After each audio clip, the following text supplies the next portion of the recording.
अनुराग कश्यप जो हैं वो अपनी फिल्मों से कहीं ज्यादा अपने विवादों को लेकर चर्चा में रहते हैं कि कहीं पर कुछ बोल दिया, कहीं पर कुछ ट्वीट कर दिया। लेकिन इनका ये कहना है कि ये 3 साल तक लगातार डिप्रेशन में रहे और जब डिप्रेशन से जूझ रहे थे तब ये इन्होंने रिहैब सेंटर का सहारा लिया था और उसी दौरान वहां पर उन्हें हार्ट अटैक आ गया था और ये बात बोलते हुए ये काफी इमोशनल भी हो गए। अब सोच लीजिए कि अनुराग कश्यप को डिप्रेशन था, डिप्रेशन के शिकार थे, तो इन्होंने रिहैब सेंटर का सहारा लिया, ये ठीक हो गए।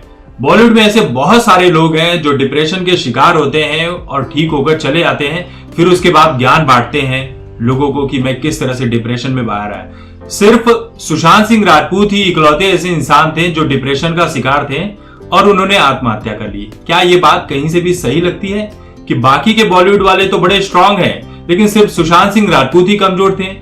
यही वजह है कि लोग सुशांत सिंह राजपूत की मौत की जांच जो है आज भी करवाना चाहते हैं कि सच सामने आना चाहिए, क्योंकि सुशांत जैसा मजबूत इंसान आत्महत्या कर ले ये बात किसी के गले उतर नहीं रही है, खासकर सुशांत सिंह राजपूत के फैंस जो हैं और उनके परिवार के गले, और उतरनी भी नहीं चाहिए। अनुराग कश्यप का यह कहना है कि लॉकडाउन के दौरान उनकी एक फिल्म की तैयारी चल रही थी और इसी दौरान तांडव वेब सीरीज भी आ गई थी जिसे लेकर काफी बवाल हुआ और बहुत सारी चीजों के चलते वो एक बुरे दौर से गुजर रहे थे।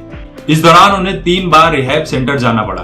उनकी सेहत काफी खराब हो गई थी और वो हार्ट अटैक का शिकार भी हो चुके थे। इसी समय उनकी बेटी जो आलिया है उसको भी एंजाइटी अटैक्स आने लगे। ये वो समय था जब मैं ट्विटर से दूर हो गया था क्योंकि मेरी बेटी को बहुत ज्यादा ट्रोल किया जा रहा था, उसे रेप की धमकियां तक दी जा रही थी और इन्हीं धमकियों के चलते मेरी बेटी को एंजाइटी अटैक्स आने लगे। फिर उसके बाद मैंने ट्विटर से दूरी बनाई और अपनी बेटी के साथ पुर्तगाल चला गया। लेकिन इसी बीच CAA का दौर शुरू होता है और एंटी CAA प्रोटेस्ट में पार्ट लेने के लिए वो जामिया भी गए थे।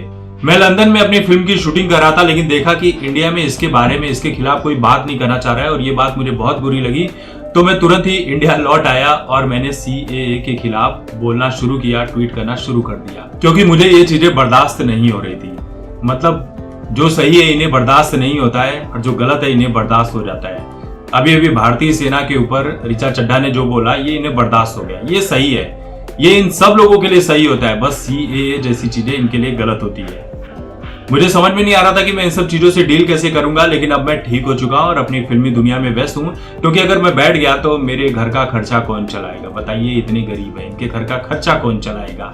तो देखिए, उनकी बेटी को जो धमकियां मिल रही थी, अगर मिल रही थी तो ये गलत बात है। किसी भी लड़की को, महिला को रेप की धमकियां देना बहुत ही गलत बात है। भले ही आप उनकी बातों से अपनी राय ना रखते हो, वो आपकी सबसे बड़ी दुश्मन हो, लेकिन इस तरह की धमकियां देना, रेप जैसी, ये गलत बात है। इस बात से मैं भी सहमत नहीं हूं कि किसी भी लड़की को, किसी महिला को रेप की धमकी दी जाए, ये गलत बात है।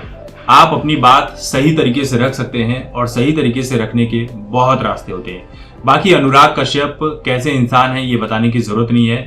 आप अपनी फिल्मों में खुद ही इतनी अश्लील चीजें दिखाते हैं जिसके चलते इस देश के लोगों के ऊपर कितना गलत असर पड़ता है, इसके ऊपर आप बात नहीं करते हैं। कितने लोग इसके शिकार हो जाते हैं, कितने लोग ड्रग्स जैसी चीजों के, कितने लोग नशे जैसी चीजों के, लड़कियों के साथ गलत होता है, गाली गलौज किया जाता है, जैसी चीजों के शिकार हो जाते हैं, तब ये बात आपको बुरी नहीं लगती है। अब आप सोचिए कि आपके चलते कितने लोगों को अटैक्स आते होंगे, कितने लोगों की हालत खराब हो जाती होगी।